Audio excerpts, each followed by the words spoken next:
Hi friends, welcome to my channel.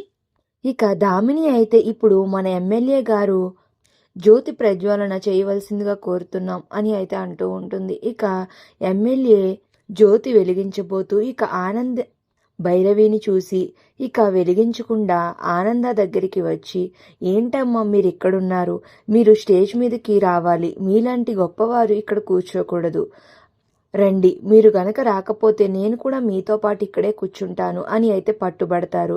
ఇక అలా పట్టుబట్టేసరికి ఇక దామిని ఏమీ చెయ్యలేక మా పిన్ని అయిన ఆనంద భైరవి గారిని స్టేజ్ మీదకి రావాల్సిందిగా కోరుతున్నాం అని అయితే అనౌన్స్మెంట్ చేస్తుంది. ఇక అప్పుడు ఆనంద ఎమ్మెల్యే గారు ఇక వచ్చి అయితే స్టేజ్ మీద కూర్చుని ఉంటారు. ఇక అప్పుడు మైక్ తీసుకుని ఎమ్మెల్యే గారు ఇలా అంటూ ఉంటారు, నాది ఎంతో మంచి చెయ్యి అని, ఈ వ్యాపారం అభివృద్ధి చెందాలి అని నన్ను జ్యోతి ప్రజ్వలన చేయమని పిలిపించారు. కానీ ఇక్కడున్న ఆనంద భైరవి గారి చెయ్యి అంత మంచి ఇది ఇంకా ఏదీ లేదు. కాబట్టి ఈ షాప్కి ఆవిడే జ్యోతి ప్రజ్వలన చేయవలసిందిగా కోరుతున్నాం అని అయితే చెప్పడంతో ఇక ఆనంద అయితే అక్కడున్న జ్యోతిని వెలిగిస్తూ ఉంటుంది. ఇక అది చూసి దామిని అయితే కోపంతో రగిలిపోతూ ఉంటుంది. ఇక తరువాత దామిని ఎమ్మెల్యే గారు 2 వాక్యాలు మాట్లాడవలసిందిగా కోరుతున్నాం అని అయితే చెప్తూ ఉంటుంది. ఇక అప్పుడు ఎమ్మెల్యే గారు మాట్లాడకుండా, ఆనంద గారు మీలాంటి వాళ్ళు మాట్లాడితే చాలామంది మహిళలకు ఆదర్శంగా ఉంటుంది, దయచేసి ముందు మీరు మాట్లాడండి అని అయితే ఆనందకిస్తారు. ఇక అప్పుడు ఆనంద మాట్లాడుతూ, చాలామంది మా కుటుంబం విడిపోయి ఇక్కడ వేరే షాప్ పెడుతుంది అని అనుకుంటున్నారు. అలాంటి వాళ్ళందరికీ నేను తెలియజేసే ముఖ్య సందేశం ఏమిటి అంటే, మా రాజ్కోటి సిల్క్స్ ఎలాగో ఈ లీలావతి టెక్స్టైల్స్ కూడా అలాగే, 2 మా షాపులే.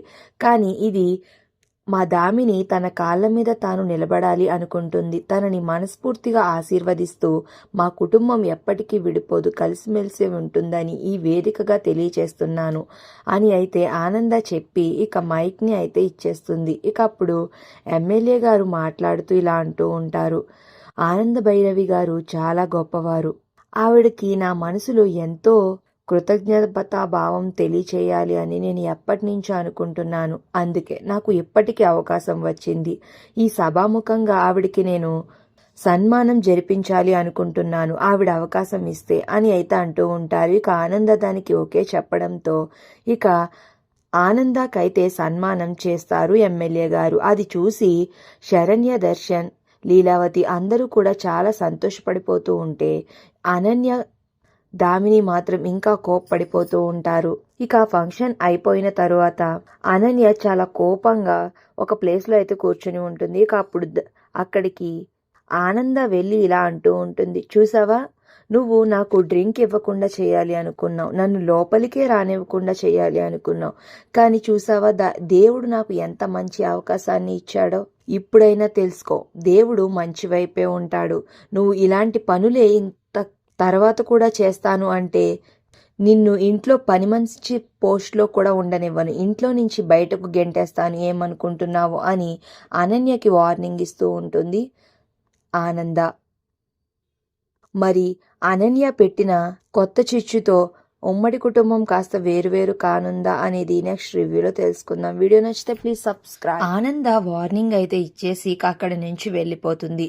ఇక అప్పుడు అనన్య తనలో తాను ఇలా అనుకుంటూ ఉంటుంది, ఈ రోజు నువ్వు గెలిచావని పొంగిపోతున్నావు కదా, రేపు ఇంట్లో నేను సృష్టించబోయే యుద్ధంతో నీ ఉమ్మడి కుటుంబం కాస్త వేరు కుటుంబంగా మారి నీ కుటుంబాన్ని అతలాకుతలం చేయకపోతే నా పేరు అనన్యే కాదు అని తనలో తాను అనుకుంటూ సంతోషపడుతూ ఉంటుంది అనన్య. మరి ఇప్పుడు అనన్య సృష్టించే యుద్ధంలో ఆనంద కుటుంబం బలికానుందా అనేది నెక్స్ట్ రివ్యూలో తెలుసుకుందాం.